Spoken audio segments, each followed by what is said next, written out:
এ কাবাঘর অনেক মানুষকে দেখলাম যখনই আইসা প্রথম কাবাঘরের সামনে ঢুকে মানুষটার চোখগুলা দিয়া বায়া বায়া পানি পড়ে। আমার সাথে কয়েকজন সৌদি আরব প্রবাসী, কেউ রিয়াদ থেকে, কেউ দাম্মাম থেকে আসছেন, আইসা আমার সাথে হজ করছে। এরা বলছে হুজুর আপনি যখন হজে আসবেন আপনার সঙ্গে আমরা উমরা করব।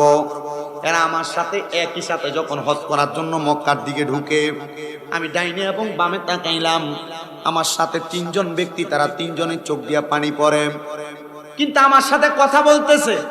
আমি অবাক হয়ে গেলাম, জিজ্ঞাসা করলাম কেউ ভাই কান্দেন কেন? বলে হুজুর মক্কা মদিনা আসার বড় শখ ছিল, বড় আকাঙ্ক্ষা ছিল, আল্লাহর ঘরটা এটা দেখার জন্য মনের ভিতরে বড় শখ ছিল। আমি যে কান্দি আমি তো দেখে খেয়াল করি নাই, আপনি তাকাইছেন আমার চোখের দিকে তাকানোতে বলছেন, কিন্তু আমি জানি না কেন আমি কান্না করেছি। উনি বলতেছে হুজুর আল্লাহর কাবা ঘর দেখলে চোখের পানি চলে আসে। আগে অনেক ওয়াজের বয়ানের মধ্যে শুনেছি, কিন্তু এখন সত্যি এটা আমার জীবনে বাস্তবায়ন হয়েছে। কিন্তু আমার পাশে একজন ভাই ছিল, মোহাম্মদ জাকারিয়া ভাই, বাড়ি হইল বানসারামপুরে। ওনাকে দেখলাম আল্লাহর কাবা ঘরের চাদরটার মধ্যে ধইরা ধইরা হু হু করে কান্না করে দিছে। আমি জিগাইলাম ভাইজান কেন এমন করে কান্না করেন, কান্নার কারণটাকে আমার কাছে একবার বলবেননি? উনি বলে হুজুর আমার আব্বা আম্মা বড় কষ্ট করে আমার বিদেশ পাঠাইছে, আমি যে এখানে আসছি আমার কান্না আসার কারণ হইল আমি গত মাসে আমার আম্মাদান উমরা করে আনিছি, কিন্তু হুজুর আমার আব্বাদান ঘরের মধ্যে আমরা একটা গাই গরু ছিল যেটার দুগ্ধ বিক্রি করে আমার আব্বা আমরা সংসার চালাইতো। হুজুর আমার আব্বা জান আমার বিদেশ পাঠানোর আগে আমরা ওই গরুটা বিক্রি করে দিছে, বিক্রি করে আমার আব্বা মানে সৌদি আরব পাঠায়। আমার যখন এয়ারপোর্টে আমার আব্বা নামাই দিয়া যায় তখন আমার বলছে ফুট ইনকাম করবি, কথা সত্য, তবে ইনকাম করার পর যদি বেশি অর্থ কামাই করো আব্বা জান রে একবার আল্লাহর ঘরটা একবার দেখে আইনো। হুজুর আমি বিদেশ আসার অল্প কয়েকদিন পর আমার বাপ মারা গেছে, এখন আমার কাছে টাকা আছে কিন্তু আমার আব্বাটা নাই। আমার আব্বা জান অন্ধকার কবরে, আমি কান্না করি এই জন্য আমাদের টাকা আছে কিন্তু আমি টাকাটা দিয়ে আমার বাপটারে আমি মক্কা মদিনা দেখাইতে পারি নাই।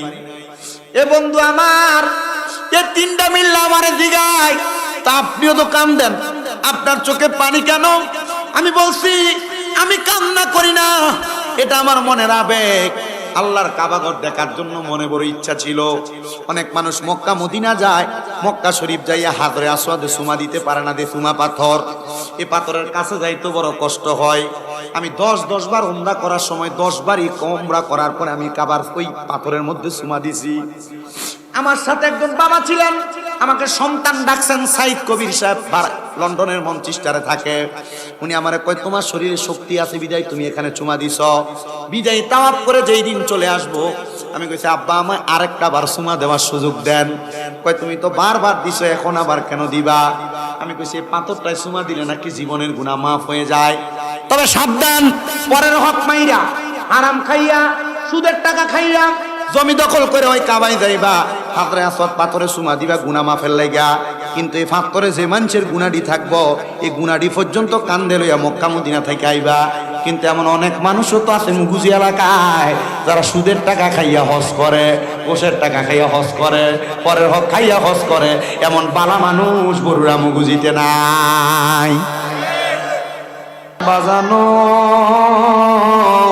ও মুগুজি এলাকার ভাই বাবারা বন্ধুরা, যেহেতু সাক্ষী দিলেন জবানের মালিক আমার আল্লাহ, আমার আল্লাহ কয় বান্দা ওয়াশকুরু নিআমাতাল্লাহি আলাইহিম ইন কুনতুম ইয়্যাহু তা'বুদুন।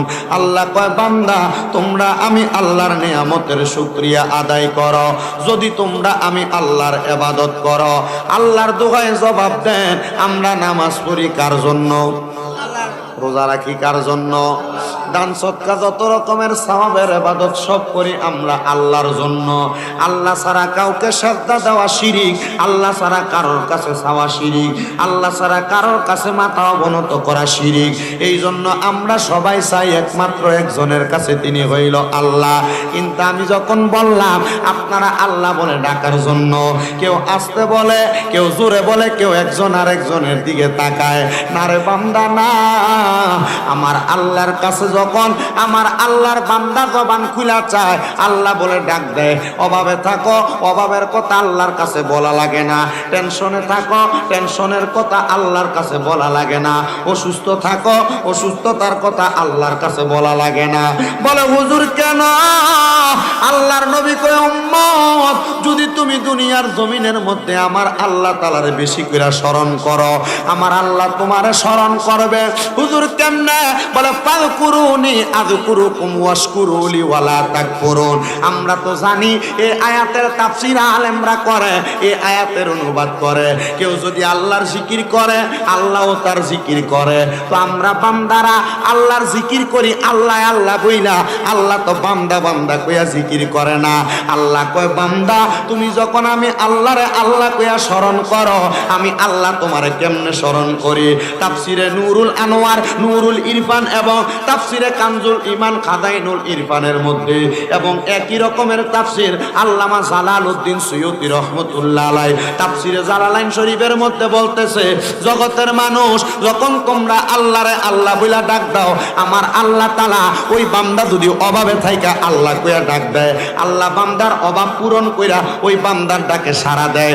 আল্লাহর বান্দা যদি অসুখ বিমারের মধ্যে পড়া আল্লাহরে আল্লাহ কইয়া ডাক দেয়, আল্লাহ তার বিমার থেকে শেফা কইরা বান্দারে ডাক দেয়। ও বন্ধুরে, আমার আল্লাহর বান্দা যখন কোনো মুসিবতে পড়া আল্লাহরে ডাক দেয়, আল্লাহ তাআলা ওই বান্দারে মুসিবত থেকে উদ্ধার কইরা বান্দারে ডাক দেয়।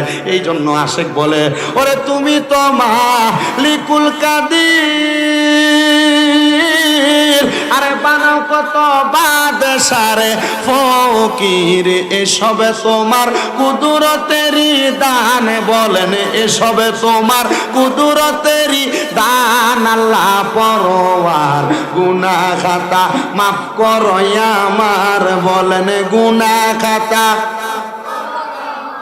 আল্লাহ পরওয়ার গুনাহ খাতা মাফ করো আমার। কন্যা গুনাহ খাতা মার আল্লাহ পরওয়ার গুনাহ খাতা মাফ করো।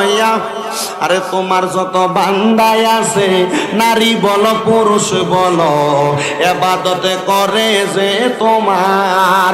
আরে নারী পুরুষ বান্দা যত, তুমি আল্লাহ ক্ষমা করো। নারী পুরুষ বান্দা যত, তুমি আল্লাহ ক্ষমা করো। দয়া কইরা ক্ষমা করেন দান। বলেন দয়া কইরা ক্ষমা। আল্লাহ পরওয়ার গুনাহ খাতা মাফ করো আমার। কন্যা গুনাহ খাতা আল্লাহ পরওয়ার গুনাহ খাতা। ওরে না যাই না কইরাছি গুনাহ, মাফ কইরা দাও সাইরা বানা। তুমি সারা কে আছে বান্দার? বলে তুমি সারা কে আছে বান্দার? তুমি যদি মাফ না করো, যাইবই আমরা কারো কাছে। তুমি যদি যাইবই আমরা কারো কাছে। দয়া কইরা দয়া করেন দান। বলেন দয়া কইরা দয়া করেন দান। আল্লাহ পরওয়ার গুনাহ খাতা মাফ করো আমার। বলেন গুনাহ খাতা আল্লাহ পরওয়ার গুনাহ খাতা। বাজান রে আমার, ওই আল্লাহ তাআলা জানে জগতের বান্দার দলেরা। তাহলে তোমরা আমি আল্লাহরে বেশি বেশি করে স্মরণ করো। আসেন ওই আল্লাহরে কেমনে স্মরণ করা যায়। নবীর একটা হাদিস শরীফের দিকে তাকায়। হযরতে যায়েদ ইবনে আরসা রাদিয়াল্লাহু তাআলা ও হাদিস বর্ণনা করে। তিনি বলেন, আল্লাহর হাবিব সাল্লাল্লাহু আলাইহি ওয়াসাল্লামের সামনে মসজিদে নববীর মধ্যে আমি যায়েদ বসা। নবী আমার নবীজির জবান মুবারকে বলতেছে, এ যায়েদ ইবনে হারেসা, শুনে রাখো, আমি নবীর কাছে আল্লাহ তাআলা জিবরাইলের মাধ্যমে ওহী প্রেরণ করেছেন। ওই ওহীকে যারা মানবে, ওই ওহীকে যারা গ্রহণ করবে, ওই ওহীর উপর ভিত্তি করে যারা আমল করবে, আমার আল্লাহ তাআলা ওই বান্দার জীবনের গুনাহ মাফ করে দিবে, হায়াত বাড়াইয়া দিবে, অসুস্থতা দূর করে দিবে, রিজিকের ফয়সালা করবে, ইমানি মরণ দান করবে, মরার পরে কবরে কবর নূরান্বিত করবে, মরার পরে কবরে ফেরেশতার সওয়ালের জবাব থেকে উদ্ধার করবে, মরার পরে কবরে ফুলসিরাত তাড়াতাড়ি বিজলির ন্যায় পার করে দিবে, মরার পরে কবরে বেহিসাব জান্নাত প্রদান করবে। যদি বান্দা আল্লাহ তাআলার প্রশংসা করে, আমি নবীর উপর নাযিল হওয়া ওহীর উপর ভিত্তি করে। এবার আপনারা বলেন, আল্লাহ তাআলা যে ওহী নবীর উপর নাযিল করলেন, ওই ওহীটাকে একটা পাণ্ডুলিপি আকারে আমাদের কাছে প্রেরণ করা হয়েছে। ওই পাণ্ডুলিপি, ওই বইটার নাম, ওই কিতাবটার নাম হলো কোরআন। আছে না নাই? মুগুজি এলাকায় নাই, প্রত্যেক ঘরে ঘরে, যারা মুসলমান দাবি করে তাদের ঘরে ঘরে। আমি বলবো, ও মুগুজি মধ্যপাড়া এলাকার পর্দার অন্তরালের মা, আপনার স্বামীর ইনকামের মধ্যে বরকত হয় না, আপনার সন্তানদের রোগবালা মুসিবত ছাড়ে না, আপনাদের ঘরের মধ্যে বরকত হয় না, বিপদ আপদ বালা মুসিবত ছাড়ে না। আপনাদের কাছে আবদার হইল, আপনারা আল্লাহ তাআলার কোরআনটাকে একটু বেশি বেশি তেলাওয়াত করেন। আগে তো অনেক মুরব্বী বাবারা ফজরের নামাজ পড়ে বাড়িতে যাওয়ার সময় একবারই দুইবারই ঢেইয়া যখন এক বাড়ি থেকে অন্য বাড়িতে যাইতো, ঘরের মধ্য থেকে মা বোনদের কোরআন তেলাওয়াতের গুনগুন গুনগুন আওয়াজ শুনতে পাইতো। এখন আর কোরআন তেলাওয়াতের আওয়াজ শোনা যায় না, মা বোনদের ঘুমের নাকের আওয়াজ শোনা যায়। কথা কোন ঠিক কিনা? আমি বলবো, পর্দার অন্তরালের মা বোনেরা, আপনারা যারা মাইকের আওয়াজ শুনছেন, আপনারা সবাই আল্লাহ তাআলার কোরআনটাকে বেশি বেশি তেলাওয়াত করবেন। যদি আপনারা আল্লাহ তাআলার কোরআন তেলাওয়াত করেন, আমার আল্লাহ তাআলা আপনাদের সংসারের মধ্য থেকে অভাব অনটন দূর করবেন। সুবহানাল্লাহ বলেন। আল্লাহ তাআলার কোরআন তেলাওয়াত করলে বিপদ আপদ বালা মুসিবত থেকে হেফাজত দান করবেন। আরো বড় নিয়ামত, এখানে আপনারা যারা আছেন, যেহেতু মাহফিলটা একটা ফুরকানিয়া মাদ্রাসার মাহফিল, আপনাদের সবার উদ্দেশ্যে আমি কিছু কথা বলে দিয়ে যাই। আপনারা যারা মাদ্রাসার মধ্যে সন্তানদেরকে পড়াইতে আগ্রহী না, মনে করেন ছেলেটাকে কিন্ডারগার্টেনে পড়াইলে, ইংলিশ মিডিয়াম স্কুলে পড়াইলে ছেলেটা ডাক্তার হবে, ছেলেটা ম্যাজিস্ট্রেট হবে, ছেলেটা উকিল হবে, ব্যারিস্টার হবে। শোনেন, ছেলেটাকে আপনি ইংলিশ মিডিয়ামে পড়ান, ছেলেটা ডাক্তার হওয়ার দরকার, কারণ বাংলাদেশে ডাক্তারের প্রয়োজন। বর্তমানে যত ডাক্তার আছে বেশিরভাগই ডাক্তারের নামে কসাই হইয়া বইয়া রইছে। কথা কন করে বলেন, ঠিক কিনা? আগের যুগে তো এমন ডাক্তার ছিল না, অপারেশন থিয়েটার ছিল না, মা বোনদেরকে সিজারও করা লাগতো না। এখন তারা টাকার লালুসে পইরা, লোভে পইরা সিজার করে মহিলাদের পেট কাটার রোগ শুরু করছেন। না রে না, এটা ডাক্তার না, এটা জালেম, এটা জালেম, এটা জালেম। বলে হুজুর কেন? সে জানে নরমালে বাচ্চা প্রসব করানো সম্ভব, টাকার লোভে পইরা মহিলাদের পেটটা কাইটা মহিলাদের সিজার করে এটারে রুগী বানাইয়া দেয়। তখন এই মহিলা মরার আগ পর্যন্ত এই সিজারের ব্যথা লইয়া বাঁচা লাগে। কথা কন্যা ঠিক কিনা? ডাক্তার বাইর হয়েছে, কথা সত্য। এমবিবিএস, এফসিপিএস আরো বড় বড় ডিগ্রি নেওয়ালা ডাক্তারের অভাব নাই, কিন্তু এরা যখন তার প্রেসক্রিপশনটা লেখে, লেখার সময় প্রেসক্রিপশনে ওষুধের চাইতে পরীক্ষাটা বেশি লেখে। কথা বল না কেন? 500 টাকার ওষুধ খাইলে সমস্যার সমাধান হয়ে যাবে, কিন্তু পরীক্ষা লেখে 10টা 15টা 20টা। আমার একজন ভাইজান কুমিল্লাতে আছেন, নিজাম ভাই, উনি একটা হসপিটালের সাথে সংযুক্ত। উনি কয়, ভাইজান আমি জানি না মানুষ কেমনে মরার পরে জান্নাতে যাইব। আমি কইলাম, ভাই কেন? উনি কয়, ভাই ডাক্তার যে প্রেসক্রিপশন লেখে, প্রেসক্রিপশনের মধ্যে পরীক্ষার অভাব নাই। কেন লেখে? লেখার কারণ হইল, উনি একটা হসপিটাল থেকে অন্য একটা পরীক্ষা কেন্দ্রের মধ্যে রেফার করে দেয়। যখন তার রেফারেন্সে কোনো রুগী যায় পরীক্ষা করায়, এই রুগী পরীক্ষা করাইলে যে টাকা বিল দিবে, এই বিলের একটা অংশ এই ডাক্তারের কাছে আসবে পার্সেন্টেজ হিসাবে। এটা পার্সেন্টেজ না, এটা হইল কবরে জাহান্নামের তিনাতুল খাওয়ার রাস্তা বানায় নিছে। এবার আপনারা বলেন, এমন নাম দিয়া তারা ডাক্তারি করার নামে ব্যবসা করে, এরা কি আসলে ডাক্তার না কসাই? ভালো ডাক্তারও আছে, নাই যেমন না। আমি দেখছি, আমি যখন ছাত্র বয়স, চোখের ভিতরে ছালি পড়ার কারণে ডাক্তার দেখাইছি কুমিল্লাতে। ছাই পড়ার পর ডাক্তার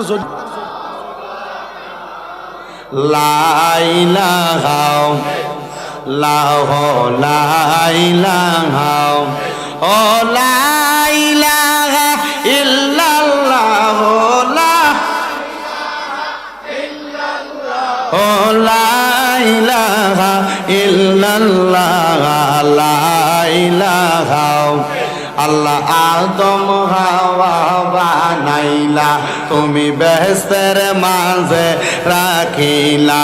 কন্যা আদম হাওয়া বানাইলা, তুমি বেহেশতের মাঝে রাখিলা। আবার হেকেমতে গম খাওয়াইয়া, হেকেমতে গম ইয়া দুনিয়াতে পাঠাইলা। লা ইলাহা লা ইলাহা। আরে নামাজ রোজা চাইরো না, কেহ মা বাবার খেদমত চাইরো না। বলেন নামাজ না, কেহ মা বাবার খেদমত চাইরো না। আমার নবীজির দরুদ ভুইল না, আমার নবীর আমার নবীও তোমায় ভুলবে না। লা ইলাহা লাগাইরে অনেক দূরে মদিনা, আমরা কেমনে যাব? মুগুজির মানুষ মদিনা যাইতে চাই কি চাই না? কত সুন্দর জায়গা।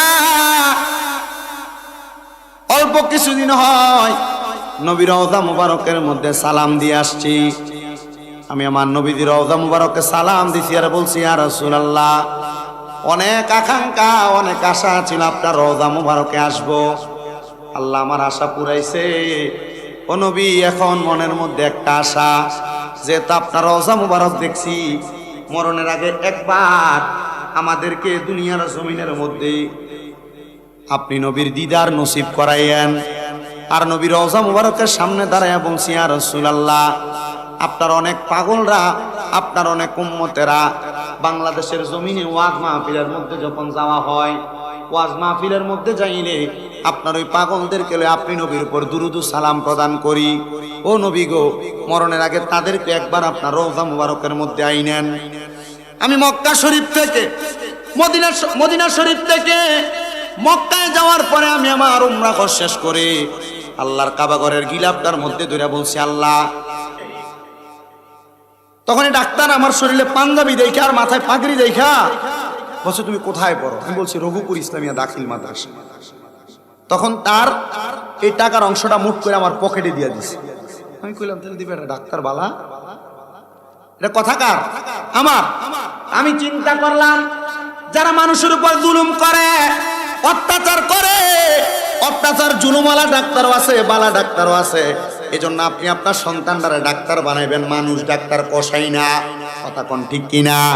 আপনি আপনার সন্তানকে ইংলিশ মিডিয়ামে পড়ান, ব্যারিস্টারের দরকার। আপনি আপনার সন্তানকে ইংলিশ মিডিয়াম ভালো স্কুলের মধ্যে পড়ান, এলাকার মধ্যে ভালো ভালো জ্ঞানী লোক দরকার। কিন্তু এমন জ্ঞানী বানাইয়েন না যে জ্ঞানীর কারণে আপনার সন্তান মানুষের উপর জুলুম করবে, অত্যাচার করবে।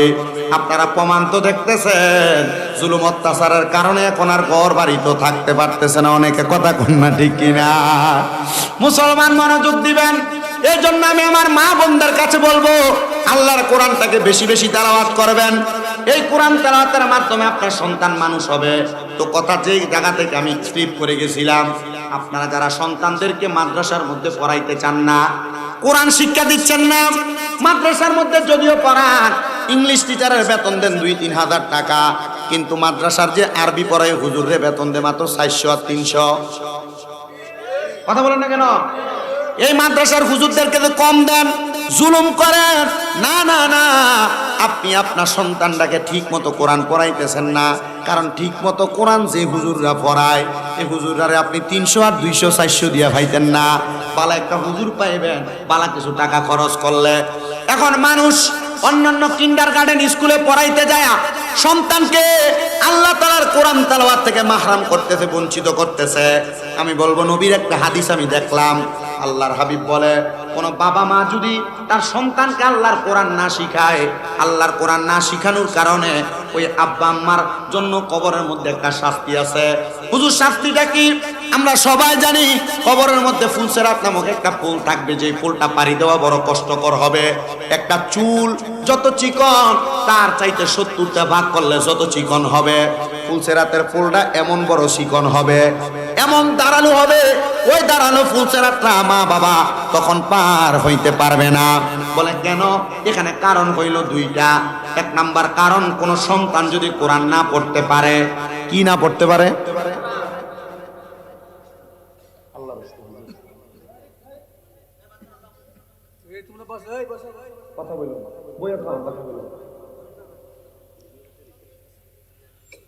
কোরআন তেলাওয়াত যদি কোন সন্তান কাল ময়দানে মাশরে না তেলাওয়াত করতে পারে, তখন ওই সন্তানকে বলবে তোমার আব্বা আম্মার পরিচয় কি?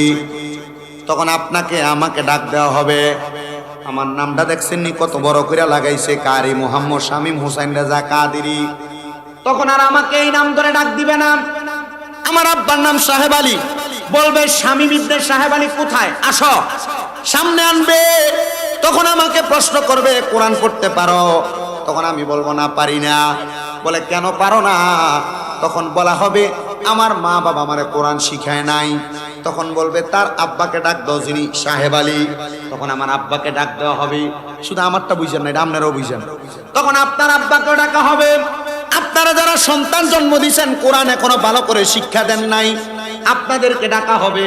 তখন বলা হবে তুমি কেন তোমার সন্তানকে কোরআন শিখাও নাই? আপনি বলবেন ইংলিশ মিডিয়ামে পড়ছে, কিন্ডারগার্টেনে পড়ছে, এই জন্য পড়াইতে পারি নাই। আপনি বলবেন আমি ব্যস্ত ছিলাম, প্রবাসী ছিলাম, এই জন্য সন্তানকে আমি কোরআন শিখাইতে পারি নাই, তার মা তারে পরিচালনা করছে। এবার মা বোনেরা আপনারাও চিন্তা করেন না, আপনাদের জন্য এখন একটা কথা আছে, তাদের কথাটা পরে বলছি। আপনি বাবা বলবেন আপনি সকালবেলা কাঁধে দেওয়ার আগ পর্যন্ত ঘুমাইছেন, তার মা তারে কিন্ডারগার্টেনে পাঠাইছে। তখন ওই সন্তানকে বলবে এই যে ফুলসেরাতটা দেখো, যে ফুলসেরাতের নিচে একটা জাহান্নাম আছে, যে জাহান্নামের নাম হাবিয়া। হাবিয়া নামক একটা দুজক আছে। ওই দুজক বলবে এখন তুমি হাবিয়া নামক দুজকের উপর দিয়া ফুলসেরাতের রাস্তাটা পাড়ি দাও।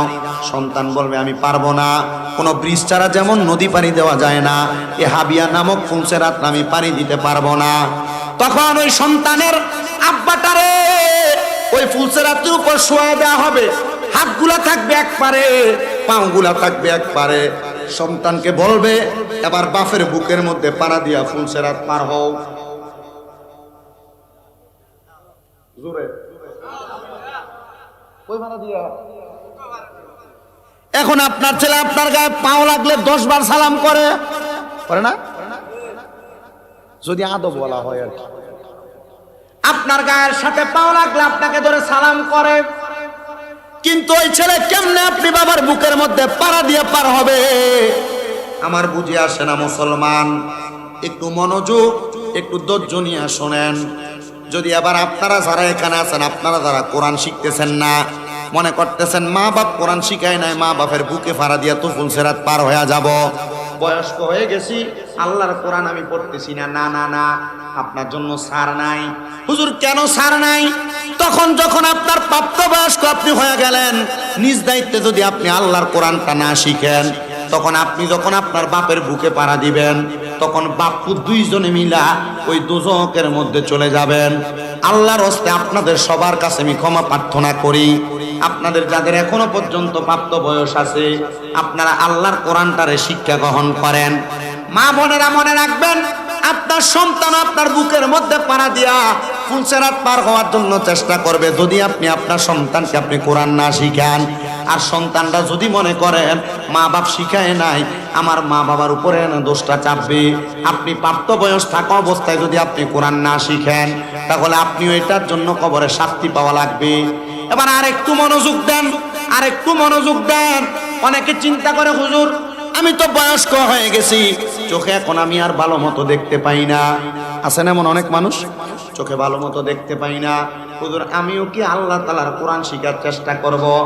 বলবো হ্যাঁ মুসলমান, আল্লাহর নবীর হাদিস শরীফ আমি পড়তে যেয়ে পাইলাম, হযরতে জাবির ইবনে সামুরা রাদিয়াল্লাহু তাআলা আনহু হাদিস বর্ণনা করে। তিনি বলেন দুনিয়ার জমিনের মধ্যে যখন কোরআন নাজিল হইল, আল্লাহর হাবিব বলেছেন তোমরা সময় পাইলে আল্লাহ তাআলার কোরআন তেলাওয়াত করবা। একজন সাহাবী হাত তুলছেন, উনি যুদ্ধের মধ্যে আহত হয়েছিলেন, ওনার চোখগুলো হারায় ফেলছেন, মানে কানা, উনি চোখে দেখতেন না। উনি বলেন ইয়া রাসূলুল্লাহ, ইয়া হাবিবাল্লাহ, আমি তো আমার চোখ দিয়ে দেখতে পাই না, তাহলে আমি কেমনে আল্লাহর কোরআন তেলাওয়াত করব? নবী আমার বলতেছে আল্লাহর কোরআনরে মুহাব্বত করবা, ভালোবাসবা। ওই সাহাবী বলে ইয়া রাসূলুল্লাহ, আপনার উপর যখন কোরআন নাযিল হয়েছে আপনি আমার বাড়ির সামনে একটা পাথরের মধ্যে কোরআন শরীফ লেখা রাখছিলেন। নবী আমি যখনই সময় পাই ওই পাথরের মধ্যে আমি চুমন করি। বলি ইয়া রাসূলুল্লাহ, এটার কারণে আমার কোনো লাভ হবে কিনা? এবার রাসূল বলেছেন এটাকে মুহাব্বত করার কারণে আল্লাহ তাআলা তোমার এই কোরআনের সাথে হাসর করাইবেন। জবানটা খুইলা জোরে জোরে বলেন সুবহানাল্লাহ। যারা চোখে দেখেন না আল্লাহ কোরআনটা খুইলা কোরআনের দিকে তাকায়া থাকবেন, যারা চোখে ঝাপসা দেখেন কোরআনটারে বুকের মধ্যে ধারণ করবেন, দেখবেন আমার আল্লাহ তাআলা আপনার কোরআন তেলাওয়াতের বরকতে অসংখ্য পরিমাণ নিয়ামত, অসংখ্য পরিমাণ বরকত দান করবে। আল্লাহ যেন এমন বরকত থেকে আমাদেরকে মাহরুম বঞ্চিত না করে পড়েন আমিন। আসেন সবাই আমরা মুহাব্বতে আল্লাহ তাআলার কোরআন তেলাওয়াত করিয়া আউযু বিল্লাহি মিনাশ শাইতানির রাজিম। বিসমিল্লাহির রাহমানির ولا تكونوا كالذين نسوا الله فأنساهم أنفسهم أولئك هم الفاسقون لا يستوي أصحاب النار وأصحاب الجنة أصحاب الجنة هم الفائزون.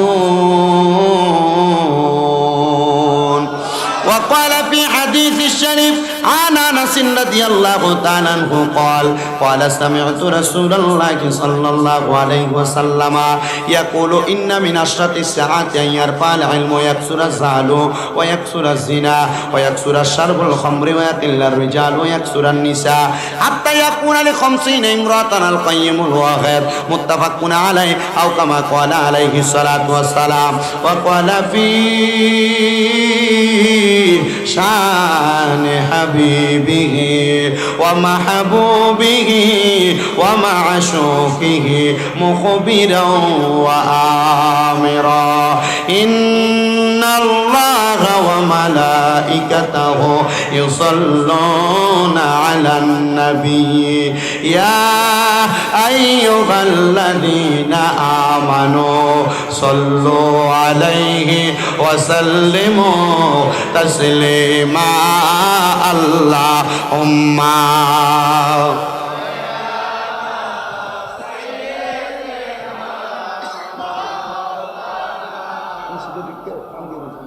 وعلى آل মাওলানা। আরেকটু জবান খুলে মুহাব্বতের আওয়াজে পড়েন আল্লাহুম্মা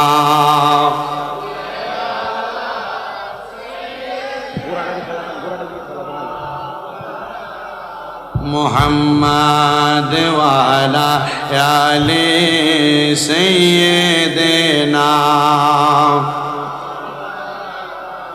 अरे मदीना मदीना आशिक मोमिनेर ठिकाना बोलेन मदीना मदीना आशिक मोमिनेर ठिकाना।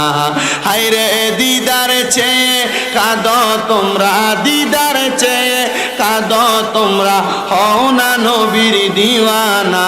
মদিনা মদিনা আশিক মুমিনের ঠিকানা বলেন মদিনা আশিক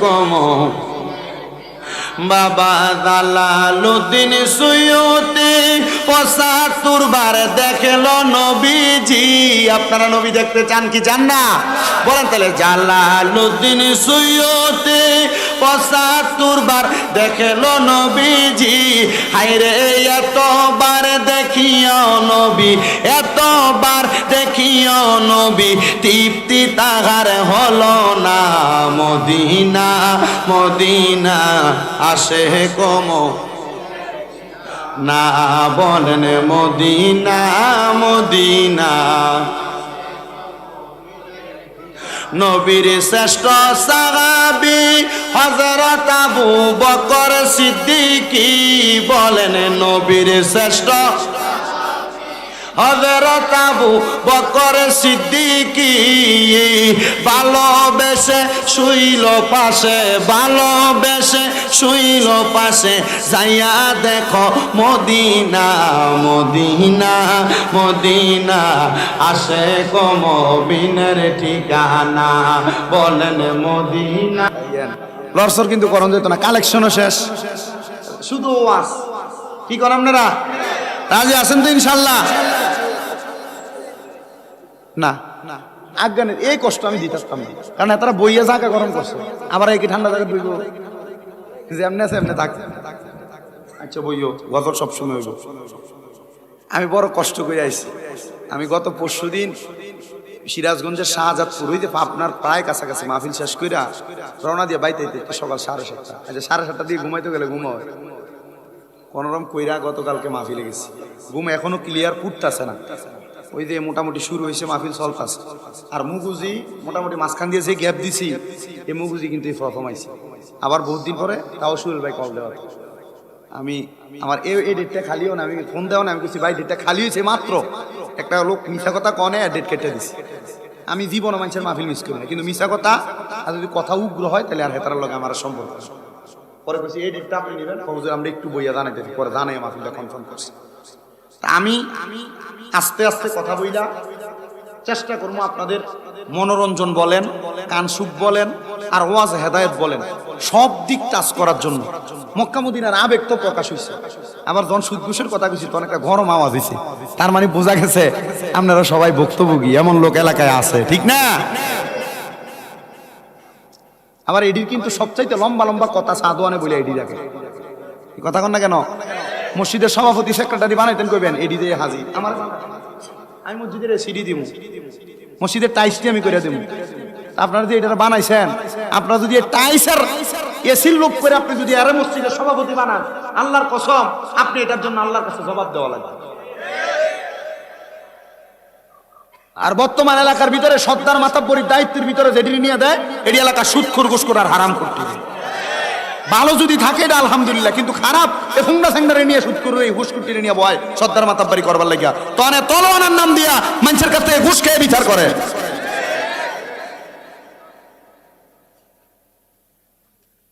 বুঝলা গেছে? ইন্না বাতুশা রাব্বিকা লাশাদীদ, নিশ্চয় আল্লাহর দ্বারা শক্ত দ্বারা এমন ফিরা ফিটবো কাঁচা বাঁশের গোড়া দিয়ে বেরিয়ে কবরে গেলে। আযাবুন শাদীদ, যন্ত্রণাদায়ক শাস্তি। কি শাস্তি দিব এই হারামখোর গুলারে? কবর গেলে কইটার খাবার হইল তিনাতুল খাবাল। তিনাতুল খাবাল রাসূল সাল্লাল্লাহু আলাইহি ওয়াসাল্লাম বর্ণনা দিচ্ছেন তিনাতুল খাবাল। আল্লামা আব্দুল হক মুহাদ্দিস দেহলভী রাহমাতুল্লাহ আলাইহি এই হাদিসের ব্যাখ্যা করে বলতেছে, তিনাতুল খাবাল হইল অন্য জাহান্নামীর যে আগুনে পুড়াইছে এদের রক্ত আর ফুসগুলা গরম লোহার পাত্রে করে দিব নেখা, মজা করে আরাম করে সুদার ঘুষ খাও, পরের হক মেরে খাও, জমি দখল করে খাও, তখন জাহান্নামীরা রক্ত আর ফুস খাইয়া কবরে বাসা লাগবে। আর এখন আর ছাঁচা সুদ খায় না, এখন সুদ ঘুরে গেছে গা, এখন বাড়ির ছাঁচিরি দিয়ে সুদের ব্যবসা চালা। কথা কন না গিরিয়া, ঠিক আছে নি? এবার কোনো কাজ কাম নাই, দোকানে বসে থাকে, কিন্তু আপনি চলেন কেমনে? ওই চলি কোন রকম বলাই দেয়। এবার কাছে জিঙ্গা কি তো আমনে দি কামারি দিনে চলেন কেমনে? এরে এই জানকো ও আজকে শুরু হয়েছে নি, যা বিরিয়ানির সময় না আর আইব ফসল থেকে ওই আর কি। এখন আর সুদ আর নিজে খায় না, খাবার কারে দিয়া বড়ি দিয়া, কাকা সামনে একটা লাঠিয়া ম্যানেজ করে দেওয়া জানি। আরে আমার কাছে তো নাই, তো শাশির কাছে চা, তার বইনে তারে করা টিয়া দিছিল সাইলা দেওয়ানের লাগে। এই কথা না কেন? যারা এর আশেপাশে মিলিত এরাই শুধু জানে বিষয়টা। এই কথা কন না কা? আর এনে ঠিক জোরে কয় না, কারণ এনে ঠিক কইলে ভাই গেল না দিন গেব, তুমি তো ঠিক কই আইছো, আমি বাবু এই আর হারাম খাইতাম পারতাম না। কথা কন না কেন? আপনি আল্লাহর কসম মা বোন যারা পর্দার টাকা দিয়ে টাকা বাড়ানোর চিন্তা করছেন, আমার এখন আবার সুদের ব্যবসা ঘুরে গেছে, এখন আর সুদ আর এলাকাত নাই, এটা ব্যাংকে যে গেছে, এখন এটা সুদ নাই, এটার নাম হচ্ছে এফডিআর। কি আর এককালীন করাটিয়া রাখিয়ে দিছে।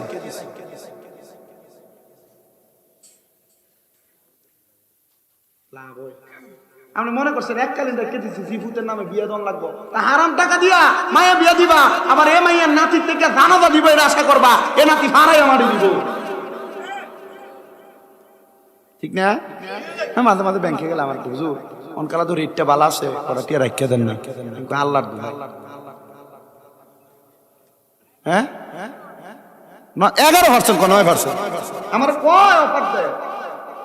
আমি মাঝে মাঝে মাদ্রাসার টাকা রাখতে যাই, কারণ আমাদের মাদ্রাসার টাকাগুলো তো রাখা লাগে, রাখতেও চাউল কেনার সময় যখন খরচ সাথী করা লাগে তখন তুইলা না লাগে। হুজুর টাকাগুলা এই মোটামুটি রাখলে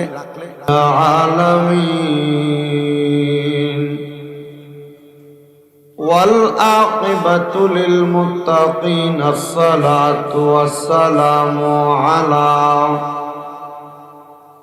আসসালাতু ওয়াসসালামু আলা রাসূলিহি মান কানা নাবিয়্যাও ওয়া আদামু বাইনাল মাই ওয়াত-তিন সাইয়্যিদানা ওয়া নাবিয়ানা ওয়া শাফিয়ানা ওয়া হাবিবানা وحبيب طبيبنا وطبيب قلوبنا وقلوب مرشدنا وعلى آله وأصحابه وأهل بيته وعلماء دين ملة وأهل سنة والجماعة أجمعين। হে আমার এই মুগুজি মধ্যপাড়া ফোরকানিয়া মাদ্রাসার প্রাঙ্গণে ৭৯তম বাৎসরিক ওয়াজ ও দোয়ার মাহফিলে আগন্তুক আমার ভাইয়েরা, বাবারা, যুবক নওজোয়ান বন্ধুরা, ছোট্ট ছোট্ট মাসুম বাচ্চারা, আপনারা কেউ জবান বন্ধ রাখবেন না, জবানটা ছেড়ে দিয়া বলেন আমাদের এই জবান যিনি দিছে তিনার নাম কি? ওই আল্লাহরে আল্লাহ বইলা ডাকলে লাভ আছে না নাই? তাহলে জবান খুলে ডান হাত তুলে উচ্চ কণ্ঠে জোরে ডাক দেন আল্লাহ। এ আওয়াজ মানি না, দুই হাত তুলা ডাক দেন আল্লাহ। মহাব্বতের আওয়াজে ডাক দেন ইয়া রাসূলুল্লাহ। উচ্চ কণ্ঠে বলেন ইয়া ওলি আল্লাহ।